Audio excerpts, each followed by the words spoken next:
We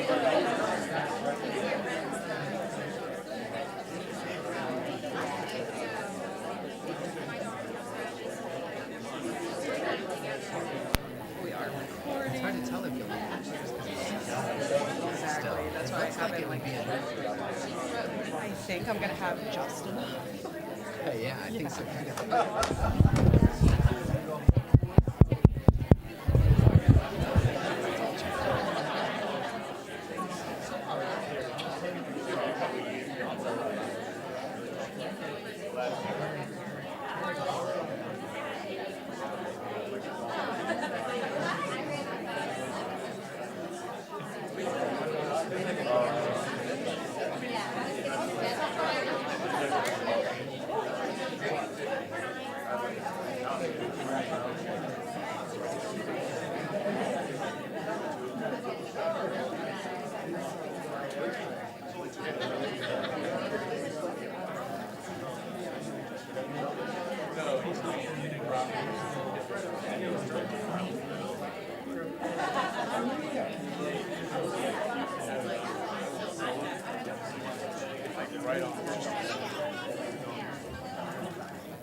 Good early afternoon, everyone.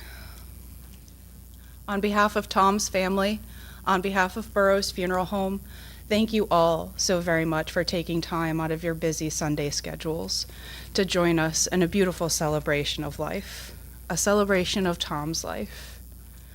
Before we begin our services today, we respectfully request you silence your cell phones.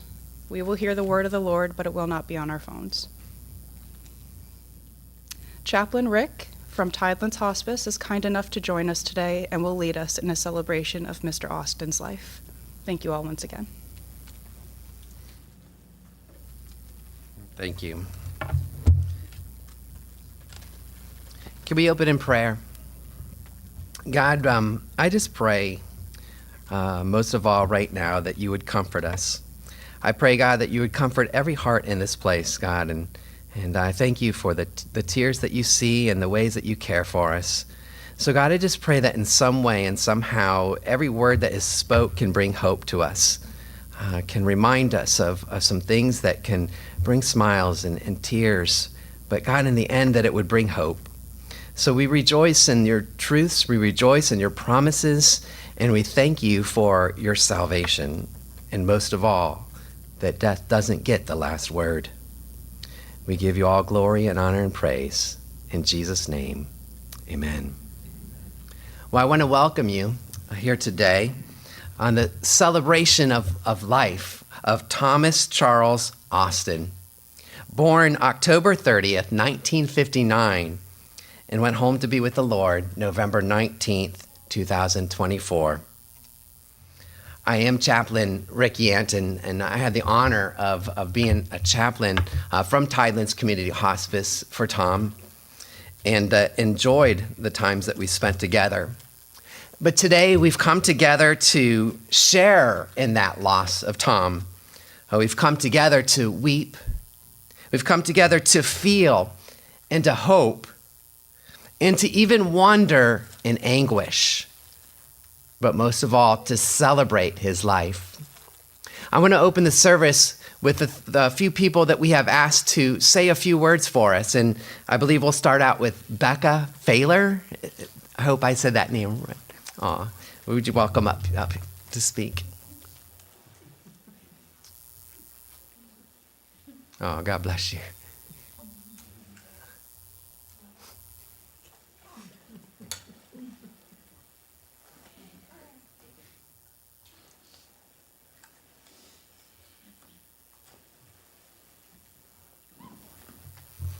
You come on this side. Come on this side.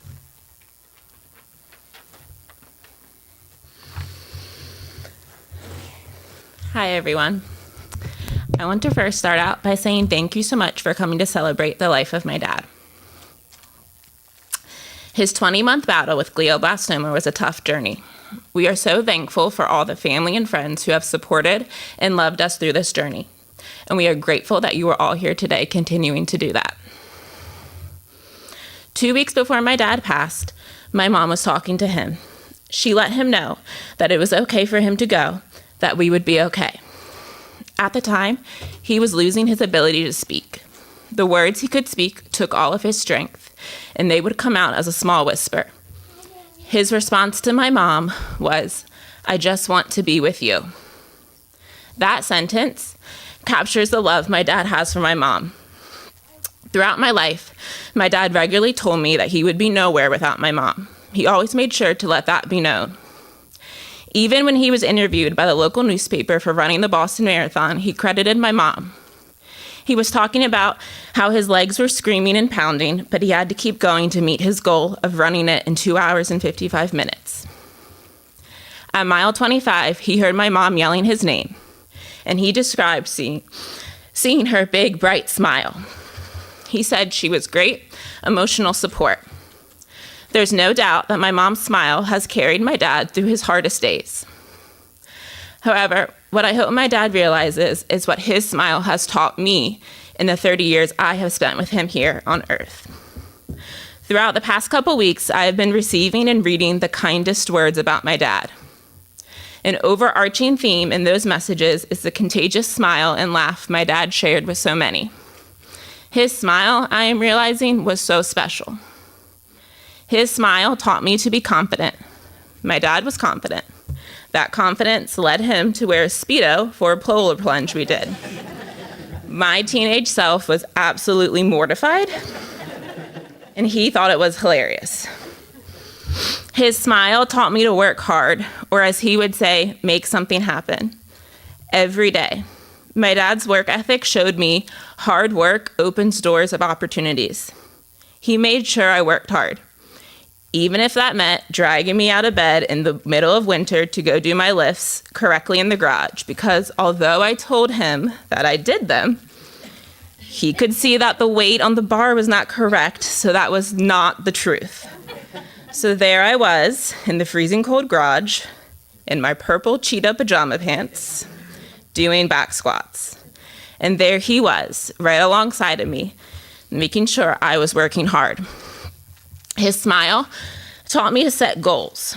My dad lived his life by setting and achieving goals. Even in the final months of his life, he was accomplishing goals he had set for himself. He always had a goal of making it to the other end of Route 1 in Maine with his friend Larry. They had rode their bikes to the end of Route 1 in Key West. In August, he made it to the other end of Route 1 in Maine with my mom, Larry, and Terry. In November, he met his 4th granddaughter, Everett. My mom shared with me that he told her that he was not sure he could make it to meet Everett. She told him he would, and of course he did. His smile taught me to be energetic. My dad was full of energy.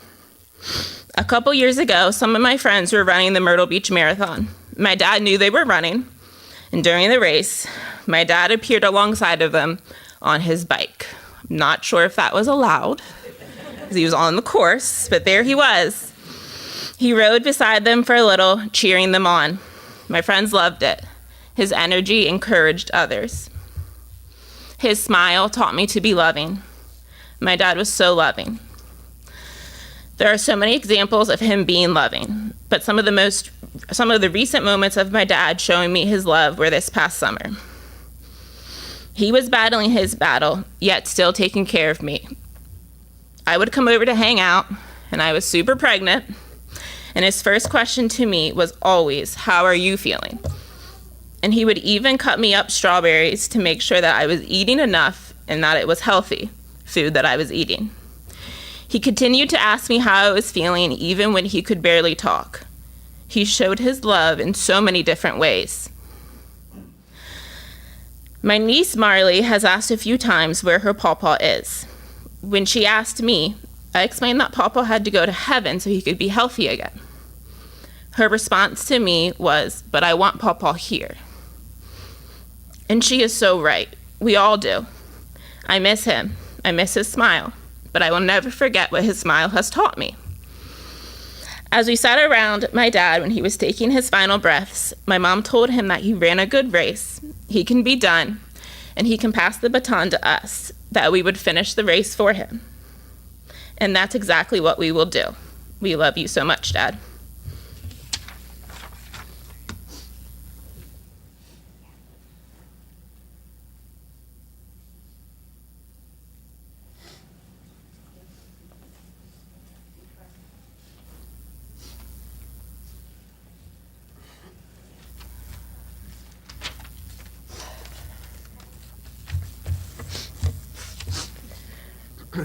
It is difficult to stand before you and attempt to honor my father in words. It is never an easy task to capture someone in a speech, as words frequently fall short of capturing someone's true essence. It's hard to match his energy and his big, bright smile. Just like anything he did in life, when our dad found out about his glioblastoma diagnosis, he went full speed into it, doing what he needs to do and tackling it. He fought so extremely hard and continued to do things that amazed us and his doctors.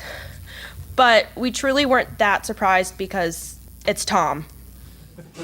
There were countless times we found him riding his indoor bike after he had already went for a long walk, or he's sitting in his chair just lifting weights while watching TV. That's just Tom. There's no stopping him. He's always giving 110% to whatever he was doing, whether it be running, coaching, learning a new sport, cycling, or tasting new beers.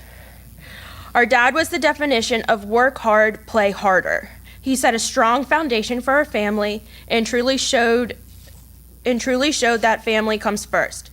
He worked so hard to provide for us, whether he would go into work early so he could make our evening practices and games, or work long days so he could enjoy his time on the weekends with us, usually traveling for tournaments. I'm still not sure how he did it all, but he did. He was always there and our number one fan. He was greatly involved in our sports, taking us to all of the activities at the YMCA, or like when he coached my Pee Wee soccer team, the Ewoks, with Larry. A sport he didn't know much about, but once again, he dove right into it, reading books and watching videos, learning how to help us. One of my first memories competing with my dad was in kindergarten. I ran the Market Street Mile with him, and I got first place, probably because I was the only one in my age group. But it was so hot running down the streets of York City, and I wanted to be just like him, so he let me take my shirt off. And there I was, finishing the race, and I'm not sure my mom truly loved that, but I wanted to be just like him. He turned our garage into a batting cage for Michael, turf on the other side for soccer drills, weightlifting equipment in the garage. He pushed us all to our limits and helped us reach our goals. He taught us how to push past our limits.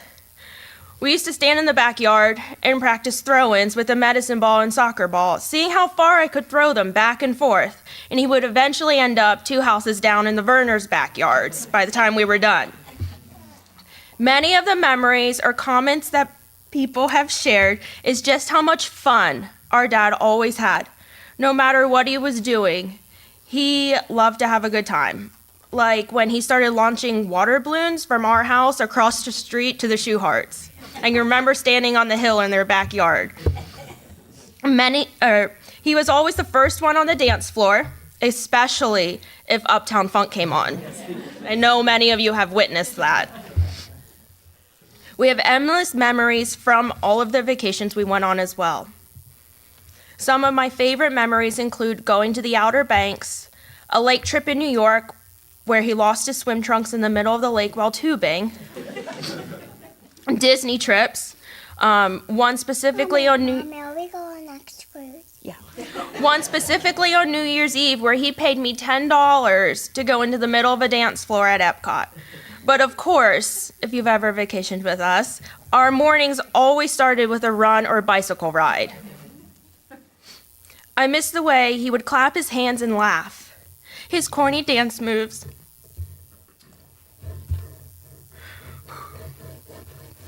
our mailbox interval runs, and going to the gym together. What happened? He would always seem to wander off when we were out, and we would lose Tom, which wasn't a surprise to us every time it happened. He was always just exploring or found something to show us or was taking pictures of neat intersections and crosswalks. Or the one time we lost him in May at Disney, but they were taking pictures with Cinderella's mice. He was the best pawpaw. As we come to the close of this tribute to our dad, I'd like to leave you with a few reminders. Number 1, make something happen.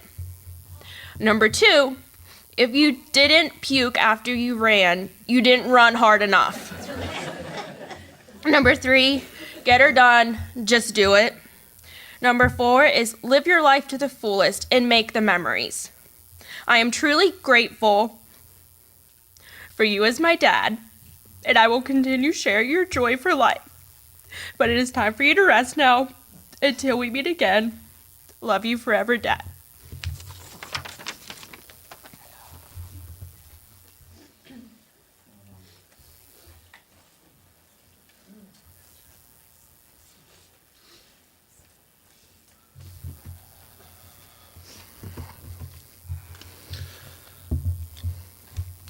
Hi, and thanks for being here today to honor my dad, or Tom, Coach Tom, which is what he originally wanted to be called by his grandkids,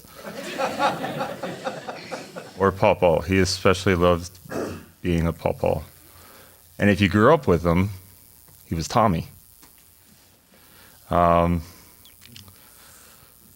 was a very passionate person. Whatever he was into, he went full bore, whether it was work, running, biking, coaching, or training all of his kids. I like to think the last one was his favorite, but he rode his bike a lot. Between coaching and work hours, I'm not sure I spent more time with anyone else in my life. As frustrating as it could be some days, I'm going to miss those hours. I have 3 short stories I'd like to tell. This is a baseball story that doesn't involve me. We would be up here all day, the amount of baseball stuff that we did together. But so he was coaching baseball way back when it was Coach Pitch. And one of the one of the last hitters in the lineup, crushed one off my dad. He's standing there on the mound. He's jumping up and down with his arms in the air and doing his woo, woo, woo, woo, woo. Like, I'm pretty sure he was distracting all the fielders that were like 9 years old. And after the kid touches home plate, he runs up and kisses his helmet. He was so excited for him. It's just a small example of the excitement that he always brought, especially with sports and wanting kids to do well. Second story, it's about his strength. The whole family dropped me off in Alabama, and everything was fine when they left. But little did I know that he, according to my mother, he broke down in the car crying. He never told me. Mom told me later, but I'm not sure I ever saw him cry. Not even at the end. He didn't want to see it. He just wanted to be strong for us.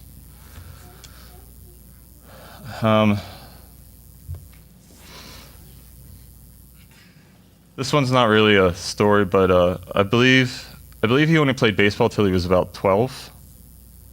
I think so. He didn't really know the game, but when he figured out that's what I wanted to do, he read every single book, and I have bins and bins and bins of coaching books to vouch for that. So he went full bore into that just so he could learn everything, and he coached me for years and years and years. And don't even get me started on soccer. He dove headfirst into that too. That's just who he was. He fought very hard right up until the very end. He even gave us a few practice rounds. I couldn't be more proud of him. I'm going to end with this, and it's funny, I just saw it the other day on a show I was watching.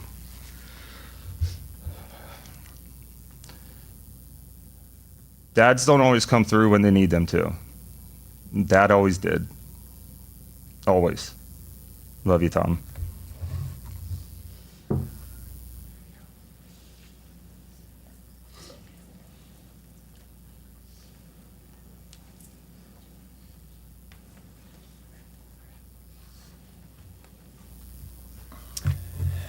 All right. Well, I would like to thank each of you today for being here with us. Your friendship and support means so much to us. So I'm Tom's younger brother, and I used to kid with him much bigger than Tom was. All right. So my name is Steve. Growing up, I watched Tom excel in football and track and field, and I knew I could never fill those shoes. But I did, being his younger brother, have hand-me-down shoes and hand-me-down clothes, which I really appreciated because Tom was cool. Tom was the talk of the high school classrooms. And unbeknownst to him, I proudly wore his big, fluffy, white Letterman jacket, which he received for football and track. Yep. So Tom loved sports, and he thrived on competition. But his prize trophy was his family. They were his favorite team. Their love and support kept him fighting. It was Tom's tough family that made Tom tough. A little more than 42 years ago, I had the honor of serving as their best man in Tom and Sharon's wedding. And throughout their marriage, Sharon has been the ideal helpmate for Tom, but never more so than these past 20 months. The magnitude of her love and commitment has been remarkable. Her constant care enabled him to maintain his dignity. Together, they both went to the polls and voted on Election Day.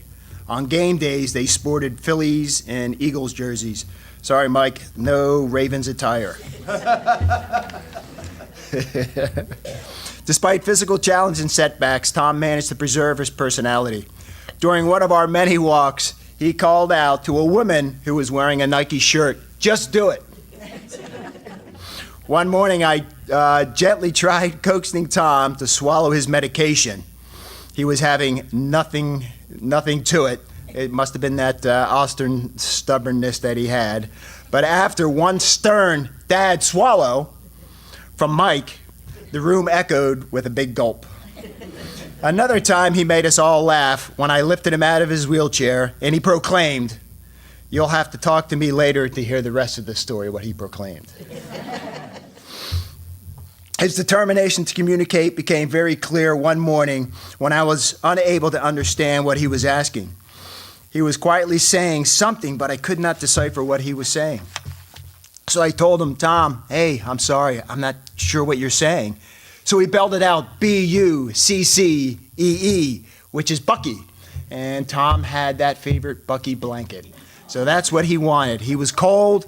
He wanted that blanket to cover him. Tom managed to stump the medical professionals by his strength and his healthy heart. His physical abilities amazed them. He would do stand-up push-ups in the doctor's office and hospitals. His grip was so strong right through his last days, he continually did arm curls, and for those that were fortunate, played thumb wars. Although Tom found ways to make us laugh since his diagnosis, countless tears have been shed. In Psalms 56:8 says that God keeps track of all our sorrows and that he collects our tears in a bottle. He records each and one of them in his book. The Bible also in Revelation 3 and 4 that God himself will be with us and be our God. He will wipe away every tear from our eyes. There will be no more death, mourning, crying, or pain. And I close by quoting the Bible verse that epitomizes Tom. 1 Corinthians 9:24 says, "Do you not know that those who run in a race all run, but only one receives the prize? Run in such a way that you may win it." Tom ran one heck of an amazing race. And I miss you.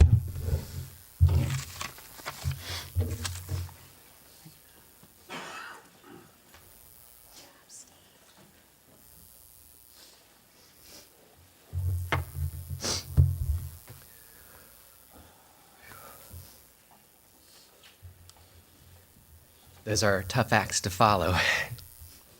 I appreciate those words. They were encouraging to me and challenging. I'm not here today to try to present some simple cliches that just really honestly, they just leave us confused, sometimes even angry. Those look good on the outside sometimes, but really on the inside, they just leave us kind of hollow within. Let's face it. This is tough stuff, and we're stunned. We're hurting, and we're stunned, and frankly, if we're honest, we just don't understand. It might be difficult to believe, but the Bible tells us, it says in such a time like this, it's good for us to be here. In Ecclesiastes chapter 7, verse 2, this is what God says. It's better to go to a house of mourning than to go to a house of feasting. For death is the destiny of every person. The living should take this to heart. In other words, God's saying here, when it hurts this bad, when you are swallowed up in sorrow, it's better to go to a funeral than to a party. You see, it's better for us to feel this pain and allow the hurt and pain to just be sensed and felt. It's better that than to ignore it, than to go to a party. I think there's at least 3 reasons for this, if I can give them to you today. The first one is my favorite. It's the reason we're here, to celebrate the life that God gave to Tom. We're sad. And remembering Tom's uniqueness and his story helps those feelings be surfaced. I would like to read his obituary for you at this moment as we celebrate this life. Thomas C. Austin of Surfside, South Carolina, formerly Dallaston, Pennsylvania, passed away at home on November 19th, 2024, surrounded by his loved ones after a 20-month battle with glaucoma. Sorry, I always mess up that word. Glioblastoma. So my wife worked on me with this word. She's in the medical for like the whole morning. I told her I'd mess it up. He was born on October 30th, 1959 in Trenton, New Jersey, to the late Robert Austin Sr. and the late Nancy Wayne Austin and Leona Austin. He has survived by his wife Sharon and 3 children, Michael, Katie Skulak and Kurt, Becca, Failer, and Zeke, and his papa to 4 granddaughters, Alice, May, Marley, and Everett. He's also survived by his 4 siblings, Bob, Austin, and Penny, Jane and Bill, Bill and Doreen, and Steve and Donna. Tom grew up in Fairless Hills, Pennsylvania, where his love of sports began and led him to run track at then Shippensburg State College. If he wasn't cheering for the Eagles or the Phillies, he was cheering for his sons or daughters' sports teams. He was passionate about the many youth sport teams he coached. He was an avid runner and bicyclist, running many marathons and numerous iconic bike rides. He earned his urban planning degree at Shippensburg University and his master's at planning at Penn State University. His career started at the Borough of Carlisle and continued at York County Planning Commission until he started his own company, Transportation Resources Group in York, Pennsylvania, 35 years ago. He loved his work and was so interested in ways to improve traffic and bicycle issues. Whether he wore the hat of son, brother, husband, father, pawpaw, and friend, planner, runner, bicyclist, or coach, he did it with intense dedication and achieved the many goals he was always setting for himself. So first, yes, we are here because it's a time to celebrate. But the second thing is it's a time for us in a way to say goodbye to Tom, as hard as it is. This service will help us to begin a process of saying goodbye to one way of connecting with Tom and to begin a new way, to remember. There's something so healing about cherishing memories and remembering and telling the stories and thinking about his advice. Please don't forget telling the stories and remember all the ways that he was encouraging and the passion that he had for fitness and the spark that it could bring to each and every single one of us. For his kids, his adult kids. Remember the special words your dad would say, especially my favorite, make something happen before you would go to your games and your matches. I have this feeling that he's calling us into something that embodies what it takes to exceed and excel and succeed in many aspects of our lives.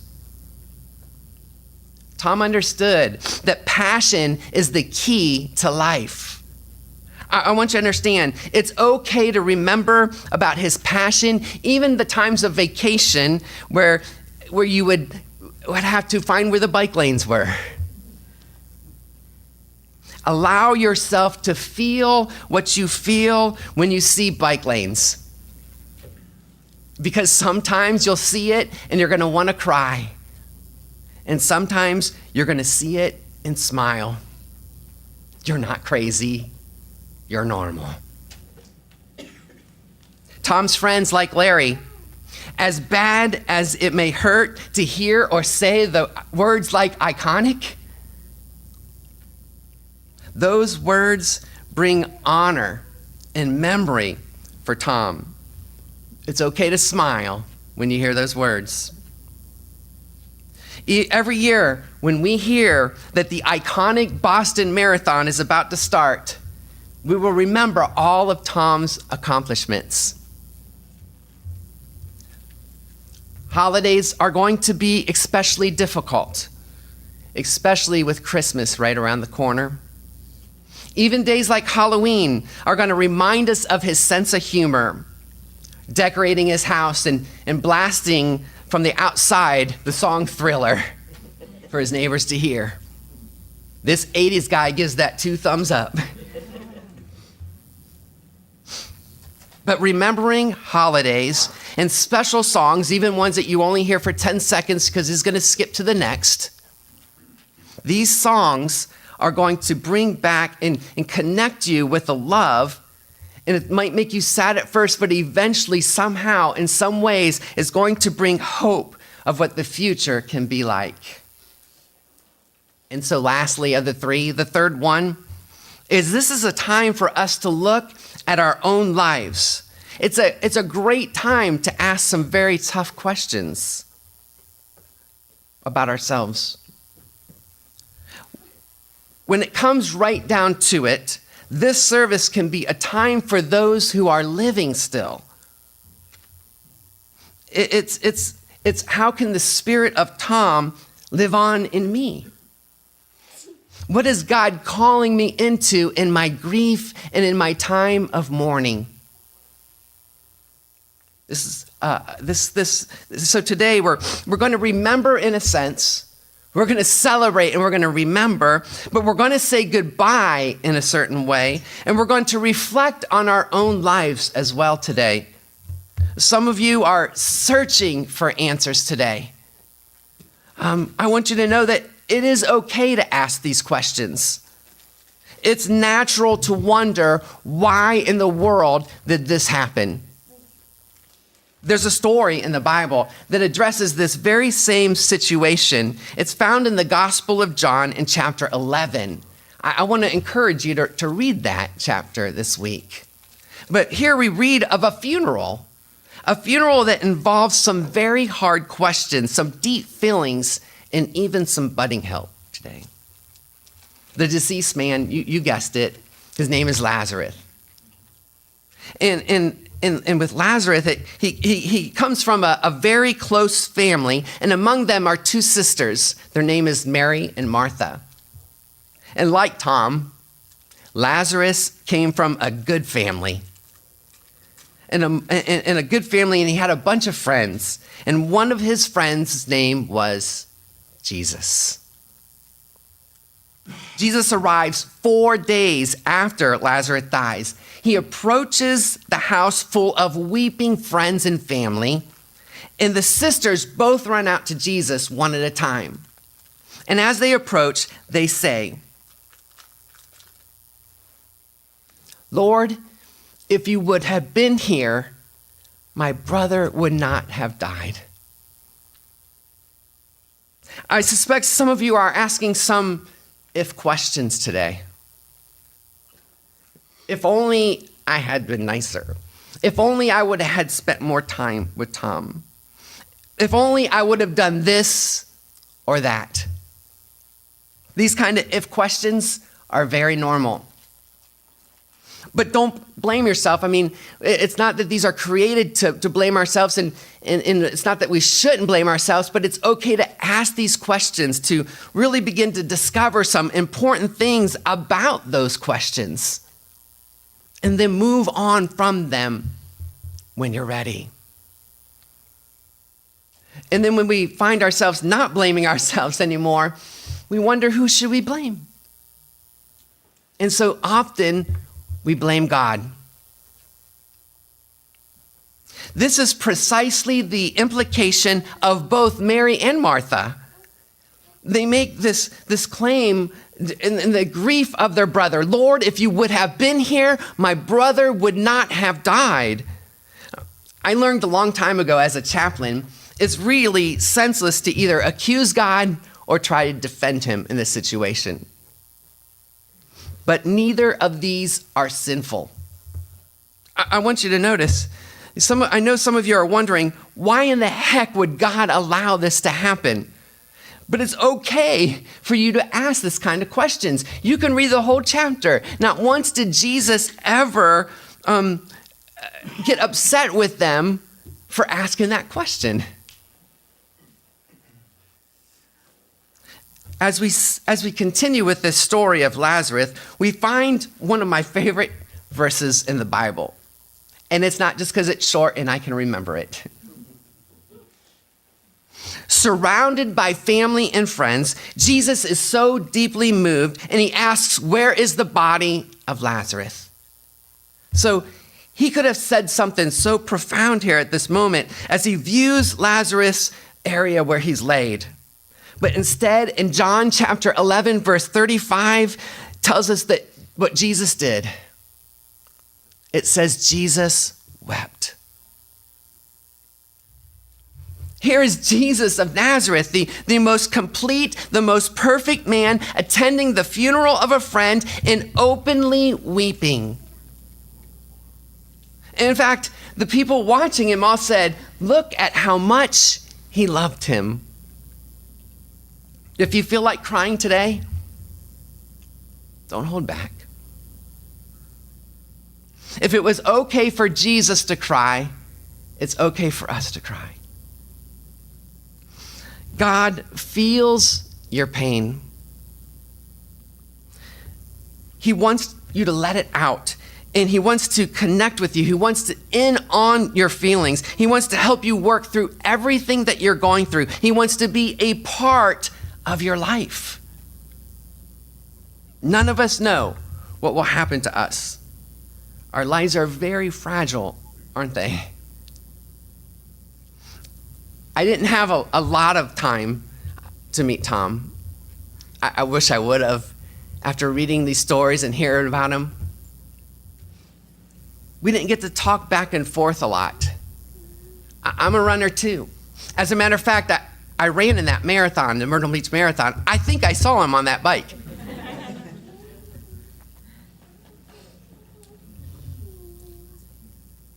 A couple of times as I spoke to Tom,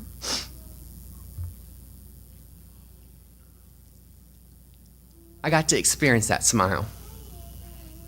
I know what you're talking about. His love for God was communicated in that smile to me more than any word could ever be communicated. The first time that I was there, I was reading a story about God's forgiveness and salvation. I asked him, "Do you believe this?" And that amazing smile came out. I looked at Sharon and said, "He just smiled at me." He believed it. The second time was he was sitting on his couch with his blanket that you referred to. I read a number of scriptures that had been put together to tell a story describing of God's love for him.